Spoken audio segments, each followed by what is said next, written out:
जबरदस्त नई भर्ती के साथ। कौन सी भर्ती है दोस्तों आपके लिए? यह है साथियों आरपीएफ की भर्ती, रेलवे पुलिस फोर्स भर्ती 2024। जी हाँ साथियों, रेलवे पुलिस फोर्स का सपना अगर आप देख रहे हैं, कोई भी भाई बहन ऐसे हैं जिनको वर्दी चाहिए और हाइट कम है, तो भी आपको यहाँ पर नौकरी मिलने वाली है साथियों। आप कम हाइट के भी हैं तो भी आप यहाँ पर वर्दी की नौकरी पा सकते हैं। आपके लिए बहुत ही सुनहरा अवसर है, और वो भी केवल 10वीं पास कैंडिडेट के लिए।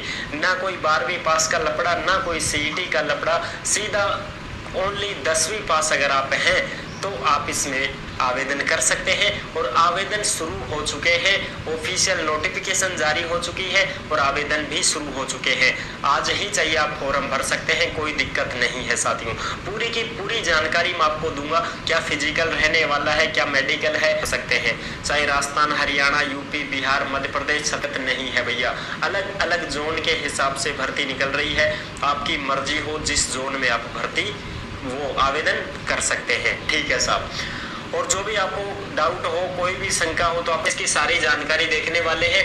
ऑनलाइन आवेदन शुरू हो चुके हैं 15 अप्रैल 2024 से।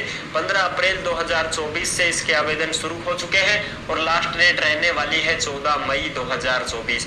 लेकिन भैया लास्ट डेट का इंतजार मत करना, आप तो पहले ही फॉर्म भर देना, ठीक है ना। 14 मई का इंतजार मत करो भाई।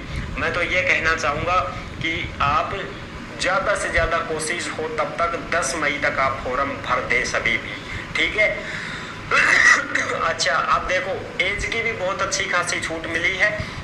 एज में देखो, अगर आप कांस्टेबल से फॉर्म भरोगे तो 18 से 28 साल, और अगर आप एसआई से फॉर्म भरोगे तो 20 से 28 साल, ठीक है जी। क्योंकि पहले 18 से 25 साल थी, पहले क्या थी, 18 से 25 साल थी, 3 साल की छूट दे दी गई है सभी को। इस वजह से ये जनरल के लिए है 18 से 28 और एसआई में 20 से 28। एससी एसटी वालों को अलग से फिर 5 साल की छूट और है, और ओबीसी वालों को 3 साल की अलग से छूट और है साहब। इस 28 में 3 और जोड़ दोगे आप तो 31 साल के भी हैं ओबीसी वाले, तो भी फॉर्म भर सकते हैं, महिला पुरुष दोनों। कांस्टेबल के 4208 पद है, केवल 10वीं पास मांगी गई है, कुछ भी नहीं मांगा है, परसेंटेज वगैरह कोई जरूरत नहीं है। बस आप 10वीं पास की मार्कशीट रखते हो अपने पास तो आप फॉर्म लगा सकते हो। वेतन 21,700 रहेगा, बाद में बढ़ता रहेगा, 30-35 तक पहुंचेगा। एसआई की 452 पोस्ट है, स्नातक मांगा गया है, क्योंकि इसमें ग्रेजुएट होना चाहिए किसी भी सब्जेक्ट से, बीए, बीएससी, बीकॉम वगैरह वगैरह लपड़ा जो भी है, स्नातक होना चाहिए भाई, ठीक है। 35,400 वेतन रहेगा, बाद में बढ़ता रहेगा, 40-50 हज़ार तक हो जाएगा। अच्छा, अब फॉर्म फीस की बात करा तो 500 रुपये जनरल ओबीसी ईडब्ल्यूएस वालों के लेंगे। रेलवे तो सब 100 रुपये लेता है, 100 ही लेगा, अब भी 100 ही लेगा, लेकिन कंडीशन है ये, आप अगर आप परीक्षा में बैठ जाते हो, एग्जाम में बैठ जाते हो, तो आपको 400 रुपये रिफंड वापस कर देगा भैया रेलवे विभाग। क्यों कर रहा है ऐसा? ऐसा इसलिए कर रहा है कि फॉर्म तो लगा दी दमादम सारा, मेरे भी भरते, फलाना मेरो भी भरते, और फिर आप वहाँ परीक्षा देने जाते नहीं हो। विभाग है जो तुम्हारे लिए सीट अरेंज करता है, हॉल में भाई सीट नंबर वगैरह सारी चीज़ व्यवस्था करता है भाई, फलाना रूम में 40 सीट फिक्स कर दी गई। अब वो जा ही नहीं रहे हैं परीक्षा देने, तो वो तो बेकार में गया, उनका समय खराब हुआ, व्यवस्था खराब हुई, तो भाई पैसा लेगा फिर। अब थारे जचे तो परीक्षा दे दो, नहीं तो टाल करो। परीक्षा दोगा तो थारा 400 रुपया वापस, नहीं दोगा तो पूरा 500 खाया पिया भाई, ठीक है, ये सिस्टम है। तो ये तो है जनरल ओबीसी डब्ल्यूएस के 500 पहले लेंगे, 100 कट जाएंगे, 400 वापस दे देंगे अगर तुम परीक्षा देने बैठ जाते हो तो। चाहे परीक्षा में फेल ही हो जाओ कोई दिक्कत नहीं है, चाहे पास हो फेल हो, इनको कोई मतलब नहीं है। परीक्षा देने गया है कैंडिडेट तो उसका रिफंड होगा भाई 400 रुपये, ठीक है। कब तक हो जाएगा साहब भाई? ये तो प्रक्रिया पूरी हो जाने के बाद हो जाएगा, जैसे फिजिकल मेडिकल वगैरह सारी चीज़ें हो जाएंगी, ये भर्ती क्लियर हो जाएगी, ठीक है। रिजल्ट भी आ जाएगा, हो सकता है इतना भी देरी हो सकती है, ठीक है, ये तो बाद में ही करते हैं। और एससी एसटी और जितनी भी महिला कैंडिडेट है, चाहे महिला कैंडिडेट कोई भी हो, जनरल ओबीसी डब्ल्यूएस किसी भी कैटेगरी की महिला हो, सबके 250 रुपये लगेंगे।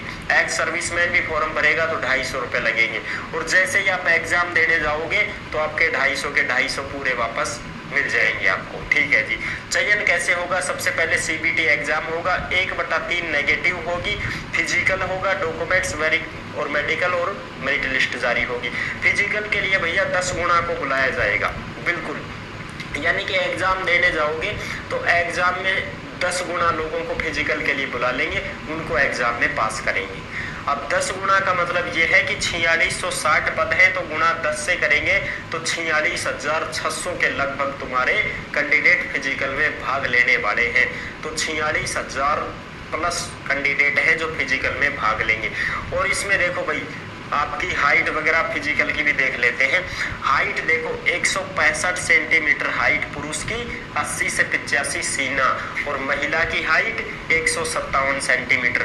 और अगर कोई SC ST का पुरुष है तो उसकी हाइट 160 सेंटीमीटर ही मांगी गई है, और सीना 76.2 से 81.2 ये सीना मांगा गया है। कमी यानी कि छूट कर दी है, 5 सेंटीमीटर की छूट मिल गई है SC ST वालों को। और SC ST की जो महिला है उसकी हाइट 152 सेंटीमीटर, सीना उसमें है ही नहीं प्रावधान। दौड़ की बात करें तो 1600 मीटर दौड़, 1600 मीटर दौड़ होगी पुरुष की, जिसमें देखो कांस्टेबल में आपको समय मिलेगा 5:45। इसमें बहुत हार्ड है भैया, इसकी आपको जबरदस्त मेहनत करनी पड़ेगी। 6.25 मिनट में आपको 1600 मीटर मारना पड़ेगा। और अगर आप SI से फॉर्म भरते हो तो 6.5 मिनट में आओ, फिर आराम से, कोई दिक्कत होना, ठीक। 6.5 मिनट को समय मिलेगा 1600 मीटर में SI के लिए। अगर कांस्टेबल के लिए करना है तो 6.25 मिनट में ही आना पड़ेगा साहब, 5:45 में ही आपको क्लियर करनी पड़ेगी। और महिलाओं के लिए 800 मीटर की दौड़ होगी, जिसमें कांस्टेबल से जो फॉर्म भरेंगी ना महिलाएं, उनको समय मिलेगा 3 मिनट 40 सेकंड। और अगर जो महिला SI से फॉर्म भरेगी तो उसको 4 मिनट का समय मिल जाएगा। 800 मीटर दौड़ है महिला के लिए, ठीक है जी। अब लंबी कूद और ऊंची कूद। लंबी कूद में देखो कांस्टेबल के लिए पुरुष 14 फीट और महिला 9 फीट, ठीक है साहब। और SI के लिए 12 फीट लंबी, और SI में महिला भी 9 फीट। यानी कि ये तो लंबी कूद और ऊंची कूद तो बराबर है भाई महिलाओं की, इसमें चाहे कांस्टेबल हो चाहे SI हो। लंबी कूद और ऊंची कूद 9 फीट है, और लंबी कूद 9 फीट है और ऊंची कूद 3 फीट है महिलाओं के लिए, चाहे कांस्टेबल हो चाहे SI हो, कोई दिक्कत नहीं है। महिलाओं की सेम है भाई, लंबाई कितनी, लंबी कूद कितनी 9 फीट, और ऊंची कूद कितनी 3 फीट। महिलाओं की बात है ये, फिनिश। अब आदमियों की कर लें। आदमी हम देखो लंबी कूद कांस्टेबल के लिए 14 फीट और SI के लिए 12 फीट, और ऊंची कूद कांस्टेबल के लिए 4 फीट, SI के लिए 3.9 फीट ऊंची कूद। और इसमें साथियों एक बात और ध्यान बता दूं, लंबी कूद और ऊंची कूद में आपको केवल 2 ही चांस मिलेंगे। बाकी भर्तियों में क्या होता है 3 चांस दिए जाते हैं, लेकिन इस भर्ती में 2 ही चांस मिलेंगे। इसलिए मैं आपको बोल रहा हूँ बढ़िया तरीके से प्रैक्टिस कर लेना भाई, ठीक है। 2 ही चांस मिलेंगे आपको, तीसरा मौका नहीं मिलेगा, फिर तो सीधा फेल ही कर देंगे।